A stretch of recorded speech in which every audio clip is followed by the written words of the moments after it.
오늘은 AD 66년 예루살렘 포위 이후 4년 만에 멸망한 예루살렘이 어떻게 세계 마지막 파멸을 상징하는지에 대해 이야기하려 합니다. 그리고 2025년 10월부터 1년 6개월 뒤, 즉 2027년 4월 9일에 이 땅에 어떤 일이 일어날지 성경과 역사가의 증언을 통해 알아보겠습니다. 예루살렘의 멸망은 이 세상을 무너뜨릴 마지막 파멸의 상징이었다. 예루살렘의 멸망으로 부분적으로 성취된 예언들이 마지막 시대에는 더욱 직접적으로 적용된다. 우리는 지금 크고 엄숙한 사건 바로 앞에 서 있다. 세상이 한 번도 목격한 일이 없는 위기가 우리 앞에 와 있다. 하나님의 나라가 만유를 다스린다는 보증은 초기의 제자들에게와 마찬가지로 우리에게도 기쁨이 된다. 다가오는 사건들에 대한 계획이 창조주의 손에 쥐어져 있다. 하늘의 주권자께서는 당신의 교회에 대한 이해 관계와 마찬가지로 나라들의 운명도 친히 주관하신다.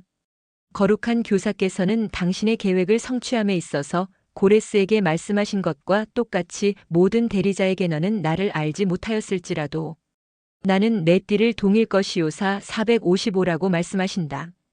피아 303.1 그리스도께서는 그분의 제자들에게 예루살렘의 멸망과 인자의 오심이 있기 전에 일어날 징조들에 관하여 미리 알려주셨다.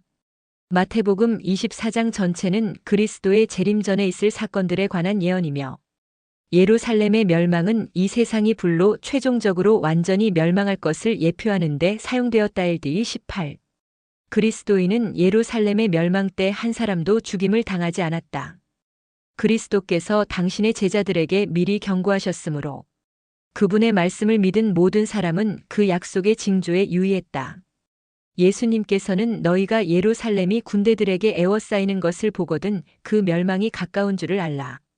그때에 유대에 있는 자들은 산으로 도망할지며 성내에 있는 자들은 나갈지며 룩 2120, 21라고 말씀하셨다. 로마군은 세스티우스 CESTIUS의 지휘 아래 그 성을 포위하였다. 그러나 모든 면에서 즉각적으로 공격하기에 유리한 것처럼 보였을 때에 그들은 갑자기 그 포위를 풀고 퇴군하였다. 성 안에 포위되어 있던 사람들은 적군을 격퇴할 수 없음을 알고 항복하려던 찰나였는데 그때에 아무런 명백한 이유 없이 로마의 대장은 군사를 철수시켰다. 하나님의 자비로운 섭리가 하나님의 백성의 유익을 위하여 사건들을 조종하고 계셨다. 약속된 징조가 기다리고 있는 그리스도인들에게 주어졌다. 이제 구주의 경고를 순종하고자 하는 모든 사람들에게 이때가 절호의 기회였다. 하나님께서는 유대인이나 로마인을 막론하고 그리스도인들이 도망하는 일은 막을 수 없도록 사건들을 그렇게 조종하셨다. 세스티우스가 퇴각하는 것을 본 유대군은 예루살렘성에서 나와서 물러가는 적군을 추격하였다. 그리하여 두 군대가 교전하는 동안에 그리스도인들은 성을 빠져나갈 기회를 얻게 되었다. 그리고 이때에는 그들을 막으려고 노력했던 원수들이 지방에는 없었다.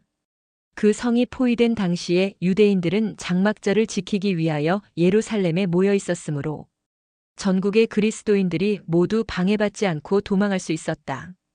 그들은 지체하지 않고 안전한 곳, 즉 요단강 건너편 베레아 땅에 있는 벨라성으로 피난하였다. 지시 30.2 유대군은 세스티우스와 그의 군대를 추격하여 그들을 전멸시킬 듯한 맹렬한 세력으로 뒤에서 공격하였다. 그러므로 로마군은 후퇴하는 데 많은 곤란을 겪었다. 유대군들은 거의 아무런 손실 없이 전쟁을 끝내고 많은 전리품을 가지고 의기양양하게 예루살렘으로 돌아왔다. 그러나 외관상으로 승리한 듯한 이 일이 그들에게 재난을 가져다 주었다. 이 사건이 로마인들에 대한 그들의 고집스런 반항심을 더욱 굳게 하였고 멸망받을 운명에 놓여있는 성을 더욱 신속히 비참한 재앙 가운데 빠지게 하였다. 지시 31.1 미국 통수권자 트럼프는 2016년부터 2020년까지 백악관에 입성한 후 이상한 방법으로 후퇴하였다가 4년 후 다시 2025년에 백악관으로 입성하였습니다. 이것은 마치 로마 세스티우스 장군이 AD 66년에 예루살렘을 침공하였다가 이상하게 퇴각하였다가 4년 후 다시 예루살렘을 침공하였던 로마 장군 티투스와 매우 유사한 사건입니다. 하나님은 이미 지난 4년을 다시 찾으셨습니다. 전도서 3장 15절 이제 있는 것이 옛적에 있었고 장래에 있을 것도 옛적에 있었나니 하나님은 이미 지난 것을 다시 찾으시느니라. 트럼프는 옛적 로마 세스티우스와 티투스 장군을 예표하며 그는 하나님의 남은 백성에게는 바벨론 왕을 상징하는 인물입니다. 트럼프 장군이 백악관에 제1차 입성한 지 4년 후 다시 재임하는 경우는 미국 역사상 전혀 없었던 일이며 앞으로도 이러한 일은 없을 것입니다. 마지막 시드기야 왕에 대하여 이런 기록이 있습니다. 시드기야 제9년 10월 10일에 바벨론의 왕 느부갓네살이 그의 모든 군대를 거느리고 예루살렘을 치러 올라와서 그 성에 대하여 진을 치고 주위에 토성을 쌓고 그 성이 시드기야 왕 제11년까지 포위되었더라. 그해 4월 9일에 성중에 기근이 심하여 그 땅 백성의 양식이 떨어졌더라. 열왕기하 25장 1절로 3절.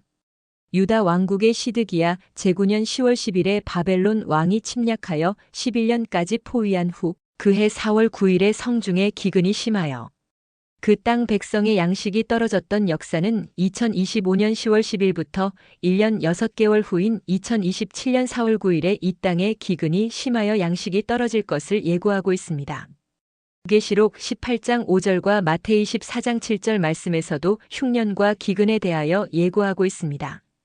그러므로 하루 1년 동안에 그 재앙들이 이르리니 곧 사망과 애통과 흉년이라. 그가 또한 불에 살라지리니 그를 심판하신 주 하나님은 강하신 자이심이라. 마태복음 24장 7절 민족이 민족을 나라가 나라를 대적하여 일어나겠고 곳곳에 기근과 지진이 있으리니 붉은 말러시아 중국 북한 흰 말미국 대한민국 이스라엘과 청황색 말이슬람 국가 검정 말기근 흉년이 일어난 지 벌써 42달이 되었습니다. 그동안 기근과 지진이 곳곳에 있었습니다. 다니엘 8장 23절로 26절에 나타난 네 나라 곧 바벨론, 메데바사, 헬라, 로마 바티칸 시국 끝에 나타날 한 왕은 2025년 2월에 등극한 47대 미 대통령을 가리키며 그는 놀랍게 파괴를 나타내고 있으며 그 얼굴은 엄장하고 뻔뻔스럽다는 것입니다. 동맹국의 수갑을 채우고 감금하면서도 우리는 좋은 관계에 있다고 말하며 제재를 가하면서도 우리는 좋은 친구라고 뻔뻔스런 말을 한 왕은 역사상 없었습니다. 이제 그는 2년이 못되어 일요일 휴업령을 내리면서 말하기를 일요일을 예배일로 재건하고 있다고 말할 것이며 만왕의 왕을 대적할 것입니다. 느부갓네살 왕이 본 신상의 꿈은 세계 역사를 한눈으로 볼 수 있는 좌표입니다. 미국 47대 대통령은 바벨론의 느부갓네살 왕처럼 교만하고 뻔뻔스러운 왕입니다.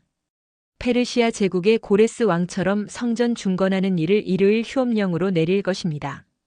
그는 헬라의 큰 뿔 알렉산더 대왕처럼 군사력과 경제력을 동원하여 빠르게 동서남북을 이리 치고 저리 치고받을 것이며 세계를 제패할 것이며 용처럼 말할 것입니다. 우는 사자와 같이 삼킬 자를 찾을 것입니다. 찾아내고 단속하는 일은 이미 시작되었습니다.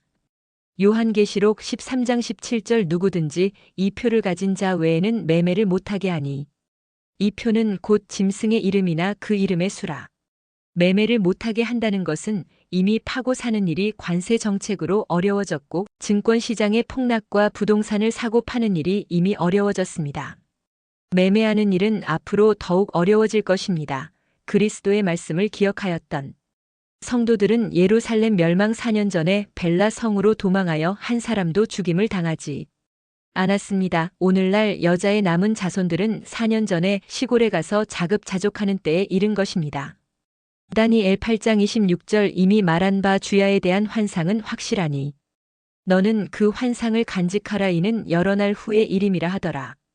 베드로후서 1장 19절 또 우리에게는 더 확실한 1844년 대속죄일 예언이 있어 어두운 데를 비추는 등불과 같으니 날이 새어 샛별이 너희 마음에 떠오르기까지 너희가 이것반 시간을 주의하는 것이 옳으니라. 2300주야는 6년으로 압축되고 1844년 대속죄일은 아침부터 저녁까지 반시백 77년으로 허물이 마치고 죄악이 끝날 것을 다니엘 9장에서 예고하고 있습니다. 이사야 46장 10절 내가 시초 1년부터 종말을 알리며 아직 이루지 아니한 일을 옛적부터 보이고 이르기를 나의 뜻이 설 것이니 내가 나의 모든 기뻐하는 것을 이루리라 하였노라. 시초란 1년을 가리키며 아직 이루지 아니한 일이란 1844년 속죄일 아침부터 저녁까지 반시간을 의미합니다. 그러므로 옛적의 고한 일곱째인 반시간과 밤이 없는 하늘. 나라의 대속죄일은 아침부터 저녁까지라는 것을 옛적에 고하셨습니다. 이사야 52장 15절에서는 그들이 아직 그들에게 전파되지 아니한 것을 볼 것이요 아직 듣지 못한 것을 깨달을 것임이라고 기록하였습니다. 요한이서 1장 6절 또 사랑은 이것이니 우리가 그 계명을 따라 행하는 것이요 아직 깨닫지 못한 것은 우리가 그의 계명을 따라 행하는 것이 사랑이라는 것을 깨닫지 못한 것입니다. 아직 전파되지 아니한 것은 안식일에도 할례를 받은 8일 15일, 22일, 29일이 안식일이라는 것은 아직 듣지고 깨닫지도 못한 것이며 초하루 월삭은 천지를 창조한 기념일이라는 것은 아직 전파되지 아니한 것사여 아직 듣지 못한 것들입니다. 심판일은 10월 10일이며 시드기야 왕이 10월 10일에 토성으로 포위된 날과 같습니다. 여기서 토성은 토요일을 가리키는 것입니다. 라오디게아 교인들은 토성과 태양신 이중으로 포위될 것입니다. 야곱의 불의가 속함을 얻으며 그의 죄 없이함을 받을 결과는 이로 말미암나니 곧 그가 제단의 모든 돌을 부서진 횃돌 같게 하며 아세라 토성 토신 토요일 태양상 일요일이 다시 서지 못하게 함에 있는 것이라. 이사야 27장 9절. 아직 듣지 못한 것은 안식일이 토요일이 아니며 일요일은 부활절이 아니라는 것입니다. 심판일 10월 10일은 대속죄일로서 에스더가 왕 앞에 나아간 데벳월이라는 것이며 재림일은 10월 15일 초막절 보름이라는 것을 잠언 7장 19절 20절에서 아직 듣지 못하였다는 것입니다. 고린도전서 14장 1절 사랑을 추구하며 신령한 것들을 사모하되 특별히 예언을 하려고 하라. 3절 그러나 예언하는 자는 사람에게 말하여 덕을 세우며 권면하며 위로하는 것이요 4절 예언하는 자는 교회의 덕을 세우나니 29절 예언하는 자는 둘이나 셋이나 말하고 다른 이들은 분별할 것이요 예언하는 자는 2300주야 하나 1844년 속죄일 둘 반시간 일곱째인 셋이나 하고 다른 이들은 분별해야 할 것입니다.